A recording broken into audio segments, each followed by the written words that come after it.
I've always been a skeptic, the kind who laughs off campfire tales about monsters in the woods.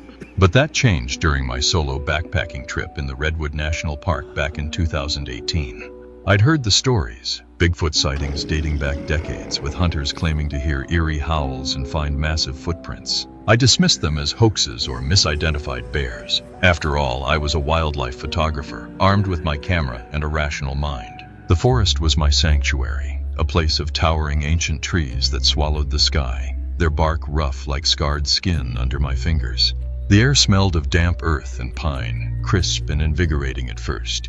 But as dusk fell on my third day, an unnatural quiet settled in. No birds chirping, no rustle of squirrels, just the faint crunch of my boots on the needle-strewn path. I set up camp near a small clearing, the massive redwoods looming like silent guardians. As I boiled water for coffee, a low whistle pierced the air. Not a bird, but something mimic-like, echoing from deep in the underbrush. I froze, my heart skipping. It sounded almost human, like a child calling out, but distorted, too deep.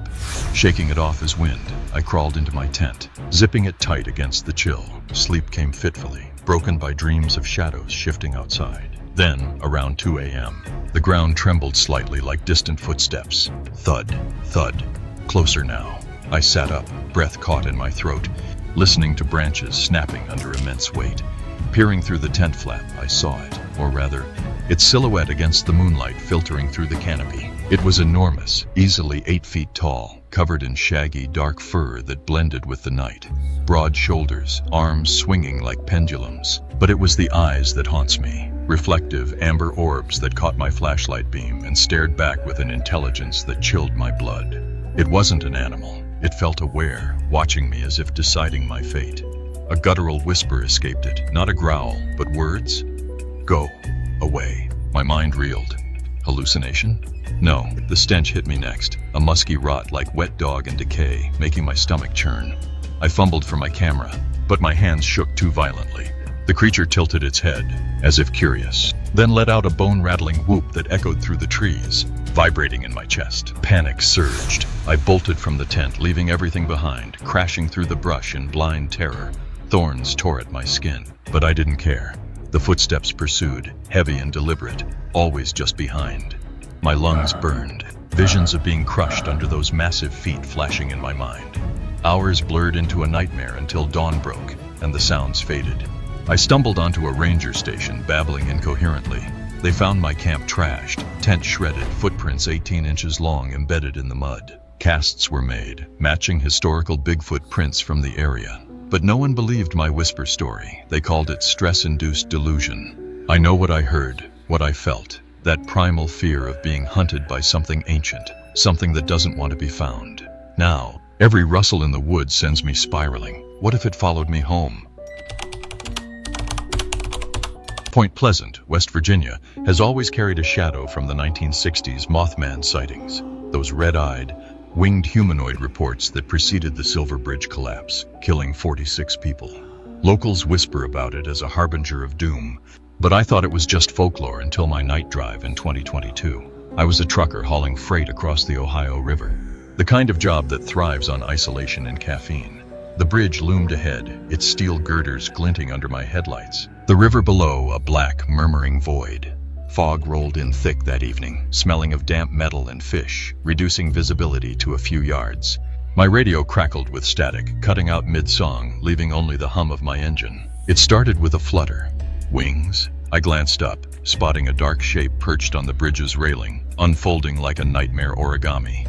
At first, I thought it was a large bird, maybe an owl, but as I slowed, its form clarified. Tall, over 6 feet, with leathery wings folded against a muscular, gray-skinned body. No feathers, no beak, just those piercing red eyes, glowing like embers in the fog, locking onto my cab. My skin prickled, a wave of dread washing over me, heavier than any storm. It wasn't fear of attack. It was deeper, like staring into an abyss that knew my secrets, my regrets, the accident I'd caused years ago, buried in guilt. The creature unfurled its wings with a leathery snap, spanning wider than my truck, and let out a screech that pierced my eardrums, high-pitched and mournful, like a warning siren twisted into agony. My truck stalled inexplicably, lights flickering, engine dead. In the silence, I heard whispers, faint voices in the wind. names of the dead from the 67 collapse. My hands trembled on the wheel as it hopped closer. Claws scraping metal, each step echoing my heartbeat. Paranoia gripped me. Was this an omen for me? For another disaster?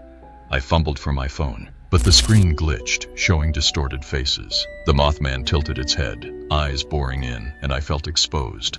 My mind unraveling with flashes of impending doom, a bridge crumbling, water swallowing everything. Desperation kicked in. I cranked the ignition repeatedly until the engine roared back.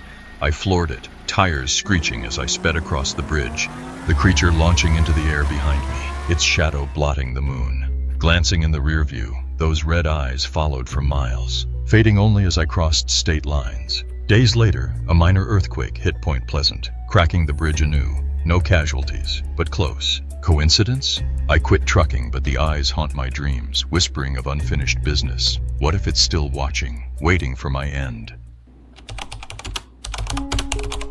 The Loch Ness Monster legends stretch back to the 6th century, with sightings of humps breaking the water's surface in that deep Scottish loch.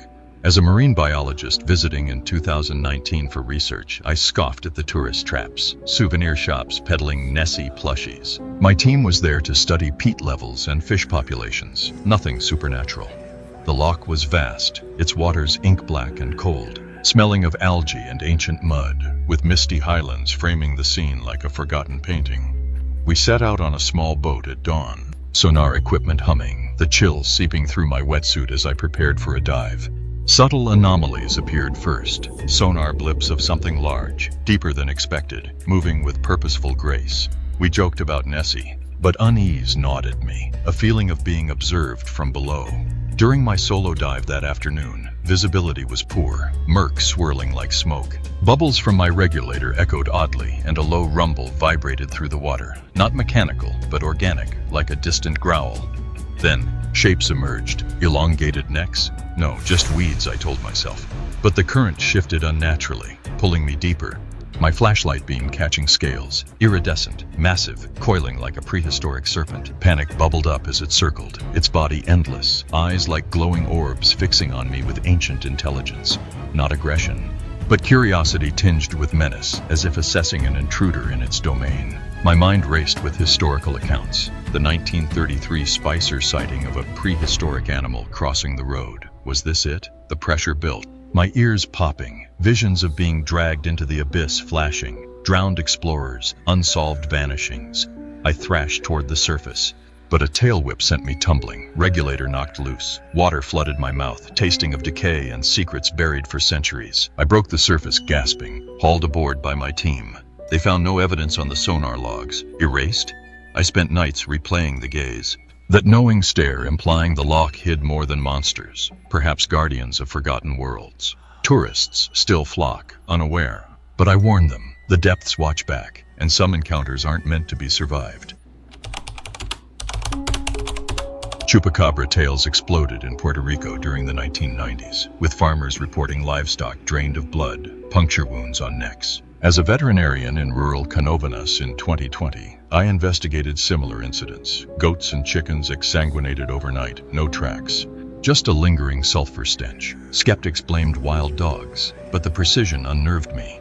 My clinic overlooked sugarcane fields, the air thick with tropical humidity and the sweet rot of overripe fruit. One moonless night, after treating a mauled sheep, I stayed late, the fluorescent lights buzzing like angry insects. It began with scratches at the door. Claws. I peered out, seeing nothing but shadows dancing in the wind.